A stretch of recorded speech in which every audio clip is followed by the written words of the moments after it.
এমন একটি দুনিয়ায় ভাইয়ের সাথে কত মহব্বত, সেই দিন ভাইয়ের থেকে পালাবে। চিন্তা করবে যদি ভাইয়ের সাথে দেখা হয়, একটা নেকি যদি চায়া বসে, পালায় চলে যাবে। বাবার থেকে পালাবে, মার থেকে পালাবে, স্ত্রীর থেকে পালাবে, সন্তানের থেকে পালাবে। কেউ চাইবে না পরিচিত কারোর সাথে দেখা হয়ে যাক। দেখা যদি হয়েও যায়, সে পরিচয়কে অস্বীকার করবে। সবাই তো করবে। যেই মা 10 মাস গর্ভে ধারণ করছে, 2 বছর দুধ পান করিয়েছে নিঃস্বার্থে, দুনিয়ার মানুষের মধ্যে নদীর কথা পড়ে, অন্যান্য মানুষের মধ্যে যে সবচাইতে নিঃস্বার্থ ভাবে ভালোবাসে সে হলো মা। ওই কঠিন মুসিবত কিয়ামতের দিন মা তার সন্তানের পরিচয়কেও অস্বীকার করবে। এমন কঠিন একদিন সেই দিন। সেজন্য প্রত্যেকটা মানুষ পেরেশান। কিন্তু যখন মানুষ জান্নাতে চলে যাবে, এখন তো আর চিন্তা নাই, টেনশন আছে, ওখানে তো সালাম, শান্তি আর শান্তি। জান্নাতীরা জান্নাতে গিয়ে এবার তাদেরকে খুঁজতে থাকবে, দুনিয়াতে যাদের সাথে তার সম্পর্ক ছিল খুঁজতে থাকবে কোথায় তারা। সবাইকে তো পাবে না, একসাথে স্কুলে পড়ছে, একসাথে খেলাধুলা করছে, সে জান্নাতি, দেখা যাবে তার আর এক বন্ধু সে হয়ে গেছে জাহান্নামী। কোথায় তারা? আল্লাহ রাব্বুল আলামিন জান্নাতি আর জাহান্নামীদের মধ্যে কথোপকথনের ব্যবস্থা করে দিবেন। জান্নাতি আর জাহান্নামীদের মধ্যে কথোপকথনের ব্যবস্থা আল্লাহ তাআলা করবেন। প্রথমত, যখন জান্নাতীরা জাহান্নামীদের ওই অবস্থান দেখতে পাবে, কষ্ট দেখতে পাবে, তখন তারা যেই নিয়ামত পেয়েছে, জান্নাত পেয়েছে, এই জান্নাত পাওয়ার কৃতজ্ঞতা আল্লাহ তাআলার কৃতজ্ঞতা আরো বাড়ায়া দিবে। যখন কেউ শুধু শান্তির মধ্যে থাকে, কষ্টের ব্যাপারে তার কোনো জ্ঞান থাকে না, সে এই শান্তির মর্ম বুঝতে পারে না। জাহান্নামীদের ওই দুর্দশা দেখে জান্নাতীরা বুঝতে পারবে আল্লাহ তাআলা কত মেহেরবানি আমাদের উপর করছেন। জান্নাতীরা পরস্পর কথাবার্তা বলবে, ফি জান্নাতিন ইয়াতাসাআলুনা আনিল মুজরিমিন। তাফসীরে ইবনে কাসীরের মধ্যে আসছে জান্নাতীরা পরস্পর বলাবলি করবে, জান্নাতীরা জাহান্নামীদেরকে জিজ্ঞাসা করবে। আল্লাহ তাআলা কত সুন্দরভাবে এই কথোপকথনের কথা আমাদেরকে জানায়া দিয়েছেন। ফি জান্নাতিন ইয়াতাসাআলুনা আনিল মুজরিমিন মা সালাকাকুম ফি সাকার। মুজরিম তথা পাপী জাহান্নামীদের কাছে তারা জানতে চাইবে, মা সালাকাকুম ফি সাকার, কোন জিনিস তোমাদেরকে এই জাহান্নামে আনলো, কোন কারণে জাহান্নামে তোমরা আসতে বাধ্য হইলা। এবার জাহান্নামীরা জাহান্নামে যাওয়ার কারণগুলা বলবে। অল্প সময় এই কারণগুলা যাই না, আমরা ইনশাআল্লাহ আলোচনা শেষ করে দিব। জাহান্নামীরা জাহান্নামে যাওয়ার কারণগুলা এবার তারা বলবে। এই সূরার মধ্যে 4টি কারণ জাহান্নামীরা তাদের জাহান্নামে যাওয়ার কারণ হিসাবে উল্লেখ করবে। কয়টা কারণ? 4টা কারণ। এই 4 কারণ, জাহান্নামে যাওয়ার 4 কারণ যদি আমাদের কারো মধ্যে থাকে, বিপদের বিষয় না? সেজন্য ওই 4 কারণ যদি আমাদের কারো মধ্যে থাকে, ওই মন্দ কারণগুলো বের করতে হবে, নাইলে বলা যায় না এই কারণে আল্লাহ না করুন জাহান্নামে যাওয়া লাগবে।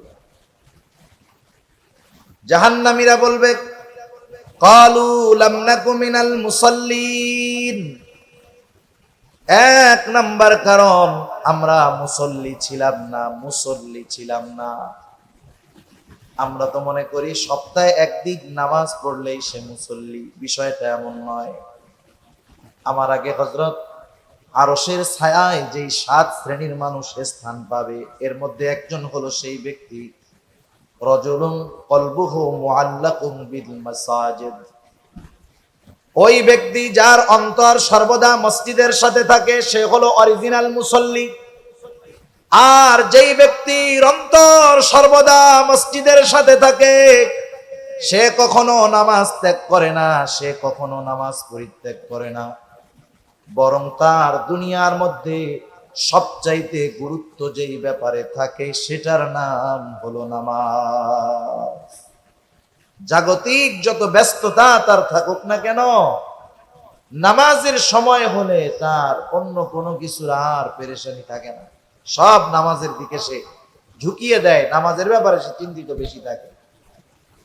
আচ্ছা একটু বলেন তো, দুনিয়ায় আমাদের দেশ 92% মুসলমানের দেশ। কিছু জিনিস আছে শুধু দাবি করলে হয় না। 92% মুসলমানের দেশ, আমরা দাবি করি, কিন্তু জরিপ হলো আমাদের দেশে যত মুসলমান আছে এই মুসলমানদের মধ্যে শতকরা 10 ভাগও নয়, বরং তার অনেক কম। 7-8% মানুষ সর্বোচ্চ 5 ওয়াক্ত নামাজ পড়ে। বাকি 93% মুসলমানের হিসাবে 93% মুসলমান 5 ওয়াক্ত নামাজ পড়ে না।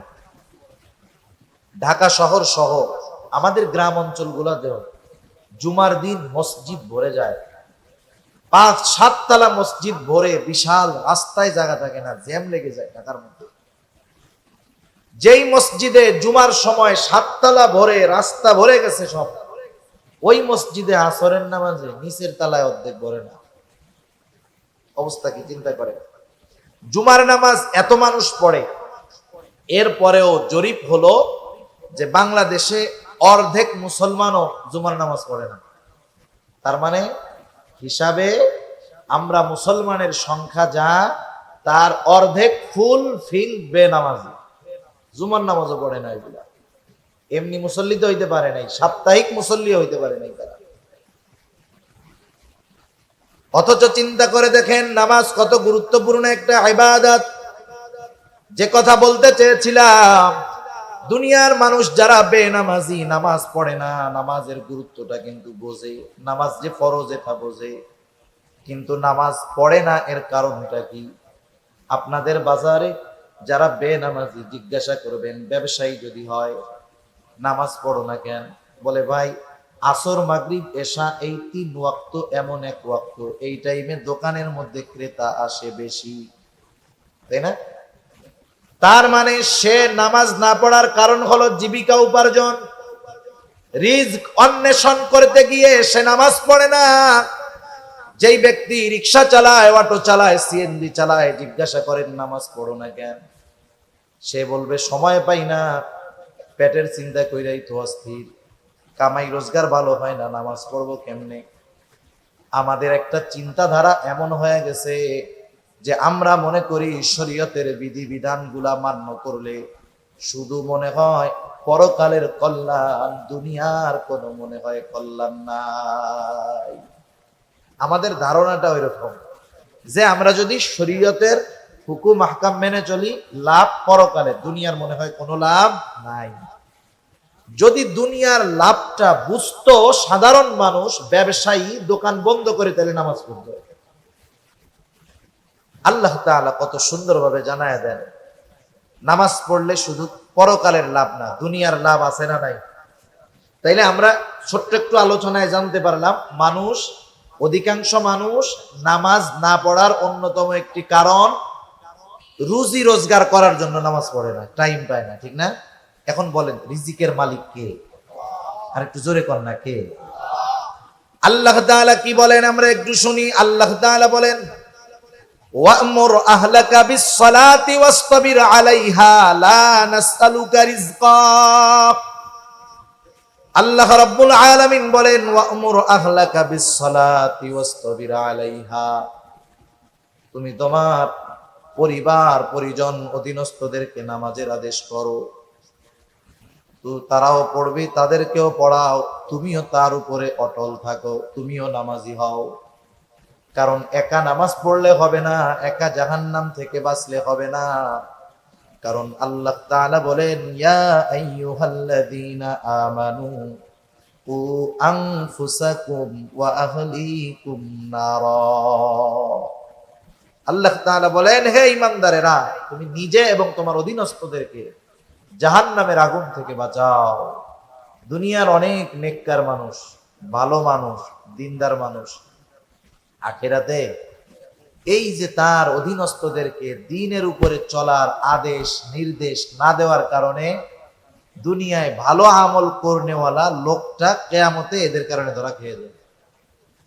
এজন্য আমরা অনেক সময় অনেক মানুষ আছে ঘরের থেকে ফজরের নামাজ পড়তে বের হয়, দরজাটা এত আস্তে খুলে যাতে আওয়াজে ছেলে মেয়ে স্ত্রী সন্তানের ঘুম না ভাঙা যায়, একা একা নামাজ পড়ে চলে আসছে, ঘরের সবাই ঘুমাইতেছে না, সে তো মনে করতেছে আমি নামাজ পড়ে আসলাম, সে তো তার সন্তান অধীনস্থ পরিবার পরিজন এদেরকেও জাহান্নামের দিকে ঠিক ঠেলা দিল, ওদেরকে ঠেলে দেওয়ার কারণে ওরাও টাই না ওই নামাজিকে ওরাও জাহান্নামে নিয়ে যায়, একা পড়ছে, এদের পড়তে বলে নাই। সেজন্য আল্লাহ তাআলা জানায় দিলেন অধীনস্থদেরকে নামাজের আদেশ করো আর তুমি এই নামাজের উপরে অটল থাকো। লাভটা কি হবে? আল্লাহ তাআলা বলেন লা নাসআলুকা রিজকা, আমি তোমাদের কাছে রিজিক চাই না, বরং তোমরা নামাজ যদি পড়ো অধীনস্থদেরকে যদি পড়াও লাভ তোমাদের। প্রথম লাভ দুনিয়ার, আল্লাহ তাআলা বলেন নাহনু নারযুকুকা, আমি আল্লাহ তোমাদেরকে রিজিক প্রদান করব। সুবহান। তাইলে দেখেন ব্যবসায়ী ব্যবসা করে নামাজ পড়ে না রিজিকের আশায়, কাজ হবে? বরকত হবে না।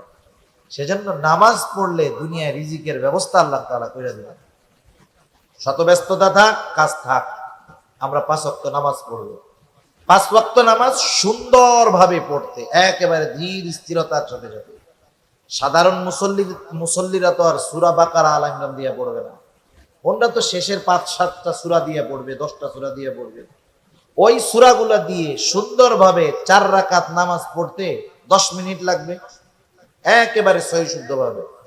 সব মিলিয়ে 5 ওয়াক্ত নামাজে 1.5 ঘন্টা সময় লাগলো। 1.5 ঘন্টা সময় কি একবারে লাগে না 5 বারে লাগে? এক বল খেলা দেখতে তো 2 ঘন্টা একটানা বসে থাকলে মজা বেদায় না, অথচ 5 ওয়াক্ত নামাজ 5 ভাগে পড়বে, 1.5 ঘন্টা সময়, মসজিদে ঢুকতে মন চায় না। আফসোস, কি বলবো অন্যদের কথা। কত জায়গায় কত মুরব্বী আছে দাড়িটা পেকে গেছে, চামড়া ঢিল হয়ে গেছে, ঝুলে গেছে, চোখ কোটরের মধ্যে চলে গেছে, 70-75 বছর বয়স, মসজিদের পাশে 4 দোকান, বসে দীর্ঘ সময় বসে চা খায়, টেলিভিশন দেখে, বিড়ি খায়, পান চাবায়, পাশে আজান হয়, নামাজ হয় মসজিদে, আল্লাহর বান্দা ঢুকতে পারে না। নসিব বড় খারাপ। সেজন্য জাহান্নামীরা বলবে আমরা মুসল্লি ছিলাম না, আমরা মুসল্লি হব। মুসল্লি শুধু নিজে হলে হবে না, অধীনস্থদেরকেও মুসল্লি বানাতে হবে। নামাজ কত বড় গুরুত্বপূর্ণ ইবাদত, রাসূল আকরাম সাল্লাল্লাহু আলাইহি ওয়াসাল্লাম জানায় দেন, আস-সালাতু ইমাদুদ্দিন, মান আকামাস সালাতা ফাকাদ আকামাদ-দ্বীন ওয়া মান তারাকাহা ফাকাদ হাদামাদ-দ্বীন।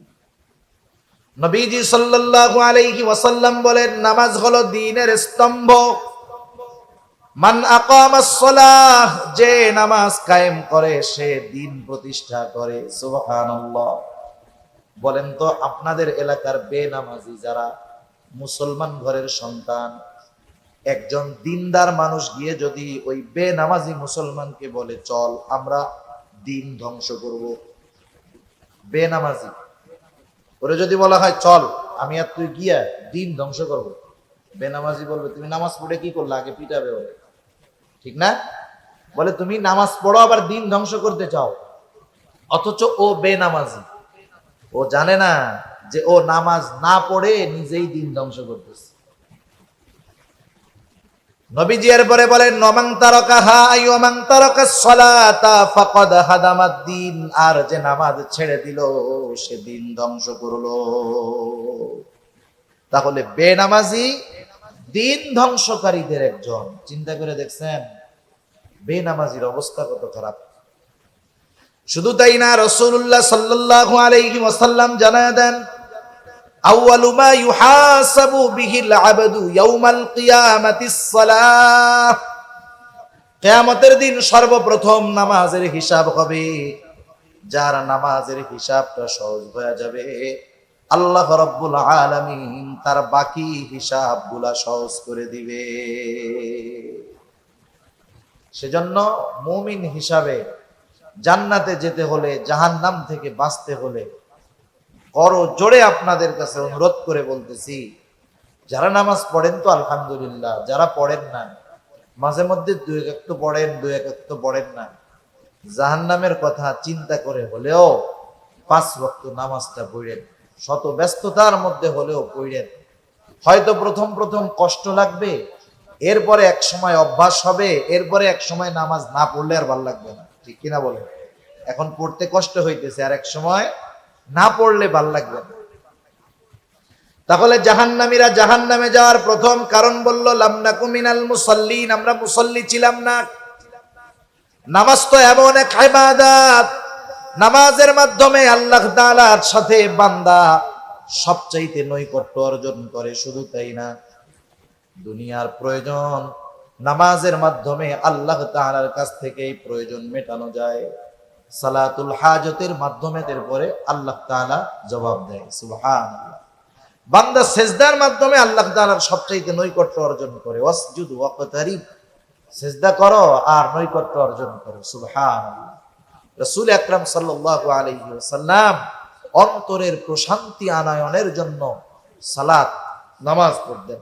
নবীজির নামাজের ইতিহাস বললে তো লম্বা সময় লাগবে, আমরা তো ফরজটাই ঠিক মতো পড়ি না। পড়বো তো ইনশাআল্লাহ, আল্লাহ তৌফিক দান করুন। যারা পড়ি তো আলহামদুলিল্লাহ, যারা পড়ি না তারা পড়বো। 2 নাম্বার কারণ হিসাবে জাহান্নামীরা বলবে ওয়ালাম নাকুনু তুইমুল মিসকিন, আমরা মিসকিনদেরকে খানা প্রদান করতাম না, মিসকিনদেরকে খানা দিতাম না। স্বাভাবিকভাবে সাধারণভাবে যে কাউকে খানা খাওয়ানো এটা কিন্তু ফজিলতের কাজ। রাসূল আকরাম সাল্লাল্লাহু আলাইহি ওয়াসাল্লামের কাছে একজন এসে জিজ্ঞাসা করতেছে আইয়ুল ইসলামি খায়র, ইসলামের মধ্যে উত্তম কাজ কোনটা? নবীজি সাল্লাল্লাহু আলাইহি ওয়াসাল্লাম ছিলেন উম্মতের রূহানি ডাক্তার। দেখা যায় তো একই প্রশ্ন একাধিক ব্যক্তি করেছে, কিন্তু এক এক জনের জন্য তিনি এক এক ধরনের উত্তর দিয়েছেন। এই ব্যক্তি প্রশ্ন করলো আইয়ুল ইসলামি খায়র, নবীজি সাল্লাল্লাহু আলাইহি ওয়াসাল্লাম বললেন তুতঈমুত তাআম ওয়া তাকরাউস সালাম আলা মান আরাফতা ওয়া মান লাম তারিফ, তুমি খানা খাওয়াও, মানুষকে খানা খাওয়াও, আর পরিচিত অপরিচিত সবাইকে বেশি বেশি সালাম প্রদান করো। এ দুটা ইসলামে উত্তম কাজ। সাধারণভাবে খানা খাওয়ানো, কিন্তু এটা বুঝতে হবে যে সাধারণভাবে খানা খাওয়ানোর সিস্টেমটাও ঠিক হইতে হবে। আপনাদের এলাকার খবর জানি না, এখন তো মানুষকে দাওয়াত দেয় পাবার আশায়। আগের মুরব্বীদের কাছে শুনছি, মুরব্বীদেরকে শেষ সময় দেখছি ওনাদের দূর সম্পর্কের আত্মীয়, দূর সম্পর্কের আত্মীয়, রক্তীয় সম্পর্কের না, 5-6 প্যাঁচ দিয়া এরপরে খালাতো ভাই। আপন ভাই তো নাই, 5-7 প্যাঁচের পরে এরপরে কি খালাতো ভাই। ওই খালাতো ভাইয়ের মেয়ের বিবাহ, দাওয়াত দেয় নাই কেন? এই জন্য রাগ হয়েছে, কথা কয় না, অভিমান করছে যে তোমার মেয়ে বিবাহ দিলে আমাকে দাওয়াত দিলাম, রাগ হয়েছে। আর এই জামানায় যাকে দাওয়াত দেওয়া হয়, দাওয়াত দিলে খুশি তো বহুত দূর, টেনশনে পড়ে যায় যে কমিউনিটি সেন্টারে সব আটকাইয়া খাওয়াইয়া দাওয়াইয়া পাশে সামনে টেবিল নিয়ে বসে থাকবে, টাকা না দিয়ে উপায় আছে? এই জামানায় মানুষ দাওয়াত দেও বাইসা বাইসা, যাদেরকে দাওয়াত দিলে বড় বড় নোট দিবে এদেরকে দাওয়াত দেয়। এই দাওয়াত খাওয়ানোতে কোনো লাভ নেই, কারণ এই দাওয়াত তো প্রতিদানের আশায় খাওয়াইতেছে, ঠিক কিনা বলেন? আরো কত খাওয়ানো আছে, সব খাওয়ানোর কথা সব জায়গায় কইতে হয় না। তা যাই হোক, এই একটাই বলি, প্রতিদানের আশায় যদি খাওয়ায় কোনো লাভ নাই। আর যদি আল্লাহর জন্য খাওয়ানো হয়, একজন ধনী মানুষ হতে পারে, তারে খাওয়াইলাম আল্লাহর জন্য, ওই খাওয়ানোর মধ্যেও ফজিলত আছে, ঠিক কিনা? এটা সাহাবাদের একটা গুণ, তারা মানুষরে খানা খাওয়াইতেন প্রতিদানের আশায় নয়। এমনটাও আশা করতেন না। অনেক সময় আমরা বলি যে তার উপকার করলাম, প্রতিদান না দেয় না দিক, একটু ধন্যবাদও দিল না, আফসোস করি না এরকম। সাহাবারা কেমন ছিল, তাদের গুণ ছিল কেমন? তারা মানুষকে খানা খাওয়াইতো কেন? আল্লাহ তাআলা বলেন ইন্নামা নুতঈমুকুম লিওয়াজহিল্লাহ লা নুরিদু মিনকুম জাযাআও ওয়ালা শুকুরা, তারা বলে ইন্নামা নুতঈমুকুম লিওয়াজহিল্লাহ, আমরা তোমাদেরকে খানা খাওয়াইছি আল্লাহর জন্য। যেহেতু আল্লাহর জন্য খানা খাওয়াইছি, লা নুরিদু মিনকুম জাযাআ, আমরা তোমাদের কাছে কোনো প্রতিদান চাই না। প্রতিদান তো বহুদূর, ওয়ালা শুকুরা, কৃতজ্ঞতা প্রকাশ করো তথা ধন্যবাদ দাও, এটাও চাই না। আর আমরা কি করি? দাওয়াত দিয়া কমিউনিটি সেন্টারের মধ্যে ঢুকাইয়া বাইর হওয়ার দরজা একটা, লজ্জায় হইলেও টাকা দেওয়াই লাগবে। এই ধরনের দাওয়াত আত্মার সম্পর্ক বাড়ায় না, বরং এ ধরনের দাওয়াত ইউরোপ আমেরিকানদের সিস্টেম, তাদের কালচার। তারা পেইং গেস্ট রাখে, পেইং গেস্ট। বাসায় মেহমান থাকে ঠিক, কিন্তু টাকা দিয়ে খাওয়ান লাগে। এটা মুসলমানের কালচার না। এজন্য আমরা সাধারণভাবে মানুষকে খানা খাওয়াবো, এটা তো ভালো কাজ। এখন এই খাবারটা যদি মিসকিন অসহায়রে খাওয়ানো হয়, তেলও মাথায় তেল দিলে ওতে কোনো দাম পাওয়া যায় না। যে প্রতিদিন ভালো খায় তারে ভালো খাওয়াইয়া সুনাম হয় না, দোয়া পাওয়া যায় না। বরং খাওয়ানোর পরে সে আগে 5 দিন যা খাইছে এটার সাথে এটার কম্পেয়ার করে, কি বলে, যারে গতকাল যে গোশটা খাইলাম মেজবানির গোশ, ওটা যে মজা লাগছে, আজকে এটা জাল বেশি হয়ে গেছে। ও তো প্রতিদিন খায়, এই জন্য খাওয়ার পরে শুকরিয়ার টাইম তো নাই ওর। ও কম্পেয়ার করে, তুলনা করে, আগের দিনেরটা কেমন হয়েছে, ওই বাড়িরটা কেমন হয়েছে, ওই হোটেলেরটা কেমন হয়েছে। কিন্তু আমি আপনি যদি একজন অসহায়রে খাওয়াই, যে 1 মাস গরুর গোশতের গ্রানই পায় নাই, লবণ কম হইল না বেশি হইল, ঝাল হইল না কম হইল, ওইটা দেখবে না, ও খাইয়া খুশি হয়ে যাবে, ঠিক কিনা বলেন? সেজন্য মিসকিনদেরকে খানা খাওয়ানো বড় ফজিলতের কাজ। আমার কাছে সামর্থ্য নাই, আমি খাওয়াইতে পারি না, আরেকজনকে উৎসাহ দিব, নিরুৎসাহিত করব না। নিজে খানা খাওয়াইতে পারলে সবচেয়ে ভালো। আমি পারলাম না, আমার কাছে একজন আসছে সাহায্যের জন্য, ভাই 10টা টাকা দেন কিছু খাবো, আমার কাছে নাই। আমার বন্ধু পাশে আছে, আমি যদি তাকে বলি বন্ধু তুমি তাকে 10টা টাকা দাও, সে যদি দেয়, আমি 10 টাকা দান না করেও শুধুমাত্র সুপারিশ করার কারণে তার দানের সমপরিমাণ সওয়াবের মালিক আমি হয়ে যাব। প্রথম আমি নিজে খাওয়াবো যদি পারি, না পারলে আরেকজনকে কি দিব? উৎসাহ দিব, নিরুৎসাহিত করব না। এই নিরুৎসাহিত করা হলো আবু জেহেল মার্কা কাজ। সূরা মাউনের শুরুতে কাফেরদের 3টা বদঅভ্যাসের কথা আল্লাহ তাআলা বলছেন। কাফেরদের 3 বদঅভ্যাসের মধ্যে একটা কি? ওয়ালা ইয়াহুদ্দু আলা তাআমিল মিসকিন, তারা মিসকিনদেরকে খানা দেয় না, বরং আরো কি করে? নিরুৎসাহিত করে। কতজন আছে এরকম? অভাব নাই এমন মানুষের, নিজে তো দিলই না, আরেকজন যখন দিতে যায় বলে ওরে না দিয়ে আমারে দে, আমি একটা চা খাই এটা দিয়ে। একজন মানুষ যদি আমার আপনার কাছে কিছু চাইতে আসে, ধরেন সেই লোকটা ধোঁকাবাজ হতে পারে, আমি তার ব্যাপারে সুনিশ্চিতভাবে জানি না যে লোকটা ধোঁকাবাজ আসছে, আমি আমার নিয়ত ঠিক রাইখা তাকে যদি কিছু দিয়ে দেই, আশা করা যায় আমার নিয়তের কারণে সে ধোঁকা দিতে পারে, কিন্তু আমার নিয়তের কারণে আমি সওয়াব বঞ্চিত হব না। এরপরে আমার কাছে নাই, আমি তাকে উত্তম কথার দ্বারা ফিরাইয়া দিব, নাই বলে বিরক্ত হব না। কারণ যারা অসহায় এদেরও একটা আত্মমর্যাদা আছে। মনে করেন 2 জন মানুষ এক জায়গায় আছে, একজনের কাছে এসে সাহায্য চাইলো, বলে যে কিছু দেন, এই বেচারা রাগ হয়ে গেল, ধর তোমাদের জ্বালায় রাস্তাঘাটে চলা যায় না, রাগ হইয়া 100 টাকার নোট একটা দিয়ে দিল। সচরাচর সাধারণত রাস্তাঘাটে ভিক্ষা কয় টাকা? 10 টাকা 20 টাকা নয় দেওয়া হয়। 100 টাকা দেওয়া এটা বড় একটা ব্যাপার না?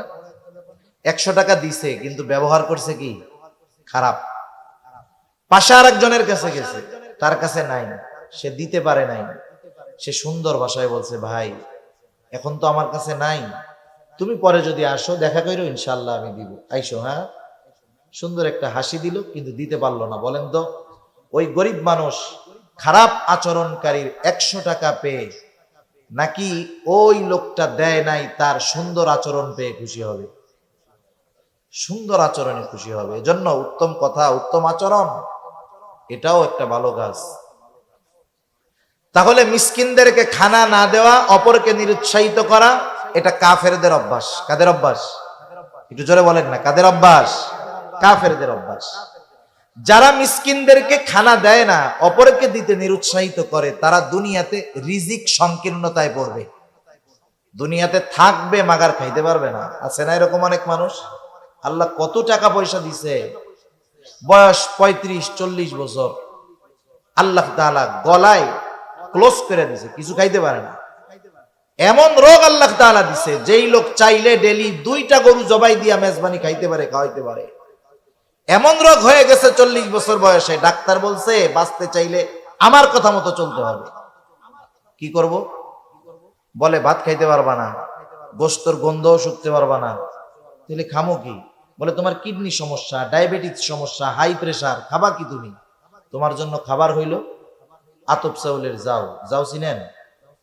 যাও চিনেন? যাও নরম করে রান্না করে যে পোলা পান্ডে খাওয়ায়। এখন তুমি খাইবা আতপ চাউলের যাও, কিন্তু হাই প্রেসার আছে, লবণ ছাড়া খাইতে হবে। একটু বলেন তো, আতপ চাউলের যাও যদি লবণ ছাড়া দেওয়া হয়, কেউ খাবে? আল্লাহ চাইলে থাকবে সম্পদ, খাওয়াবে ওইটা।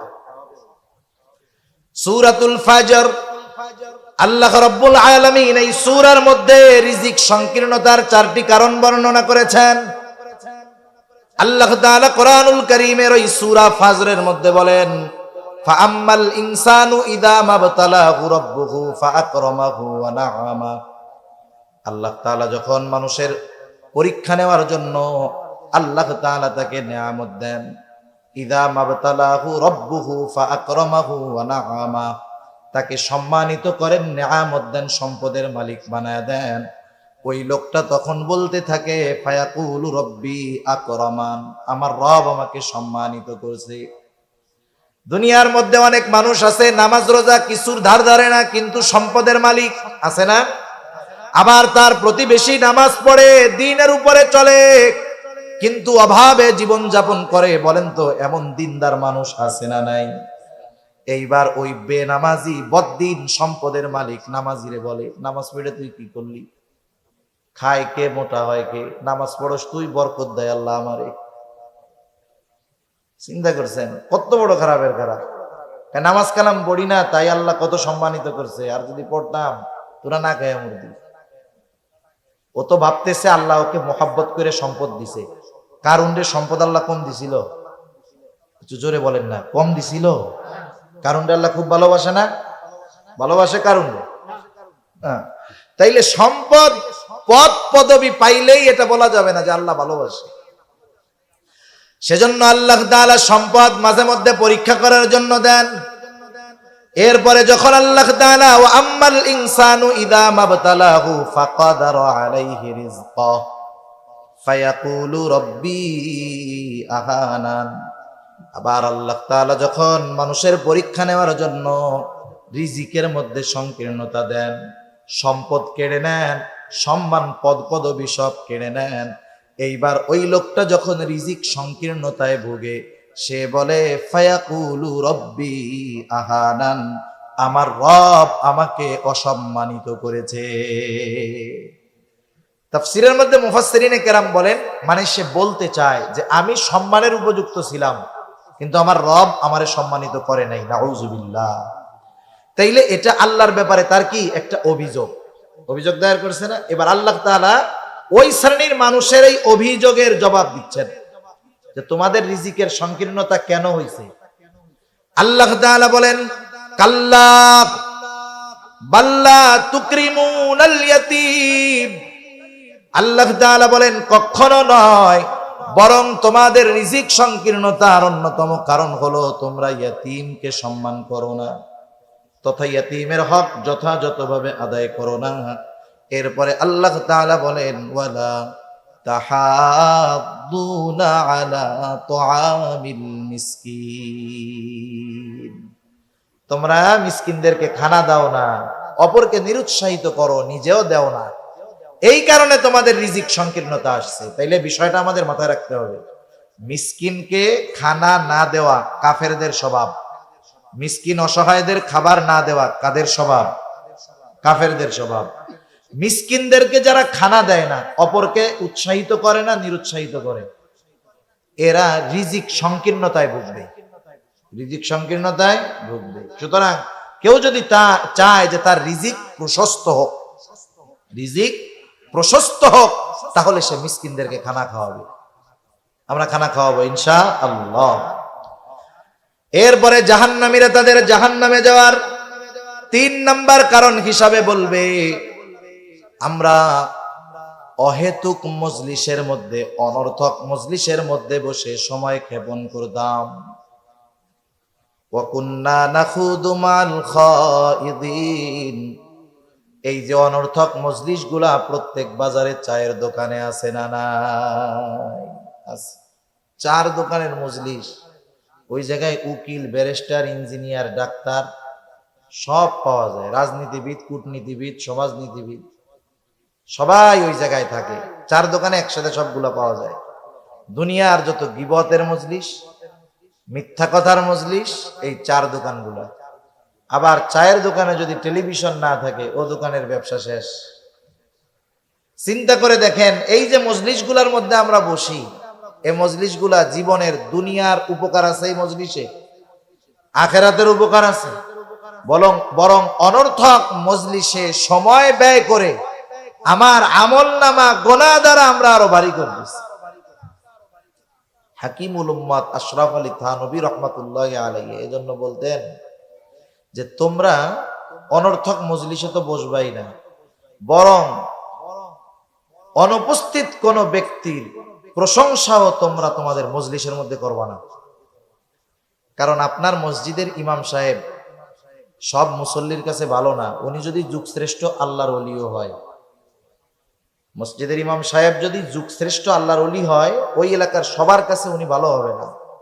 মুসল্লি 5 জন ইমাম সাহেবের অনুপস্থিতিতে ইমাম সাহেবের ব্যাপারে বলতেছে। একজন বলে আলহামদুলিল্লাহ, আমাদের ইমাম সাহেব খুব মুত্তাকি মানুষ। আরেকজন বলে আলহামদুলিল্লাহ, তিলাওয়াতটাও ভালো, বয়ানটাও ভালো করে। এখন আরেকজন আছে, তার ইমামকে ভালো লাগে না।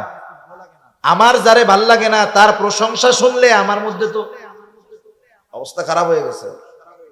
ও আর সহ্য করতে পারতেছে না, বলে এত কথা বইল না, এত ভালো না, কত কিছুই আছে তোমরা জানো না, আমি জানি, এই জানি। এখন বলেন, শুরু হয়েছিল প্রশংসা দিয়ে, আস্তে আস্তে যাচ্ছে গীবতের দিকে, আস্তে আস্তে এটা অপবাদের দিক যাবে।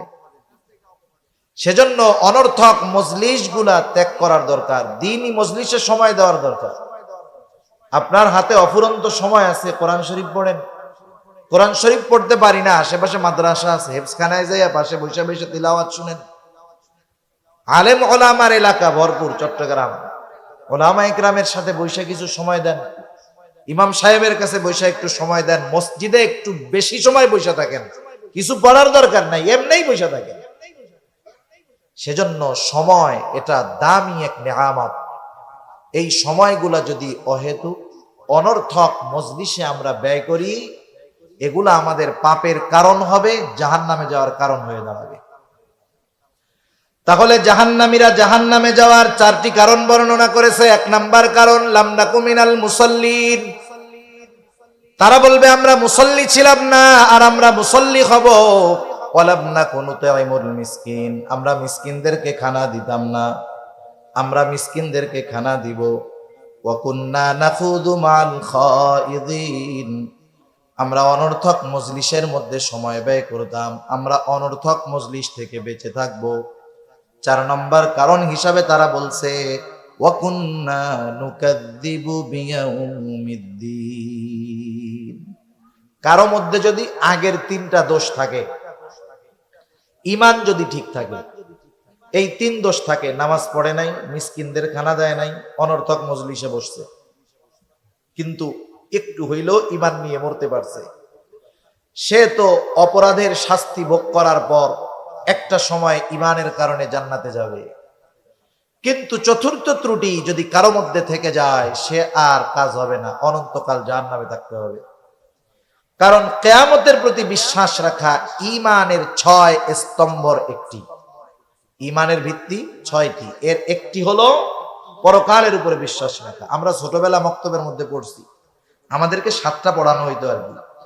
আমানতু বিল্লাহি ওয়া মালাইকাতিহি ওয়া কুতুবিহি ওয়া রুসুলিহি ওয়াল ইয়াউমিল আখির ওয়াল কদরি খাইরিহি ওয়া শাররিহি মিনাল্লাহি তাআলা, শেষে একটু বাড়ায়া পড়াইতো ওয়াল বা'সি বাদাল মাউত, মৃত্যুর পরে পুনরায় পুনরুজ্জীবিত হওয়ার পর, ওয়াল ইয়াউমিল আখিরি আর ওয়াল বা'সি বাদাল মাউত, মূলত দুইটা হলো দুইয়ের মধ্যে এক, একের মধ্যে দুই, এই দুইটা একই জিনিস।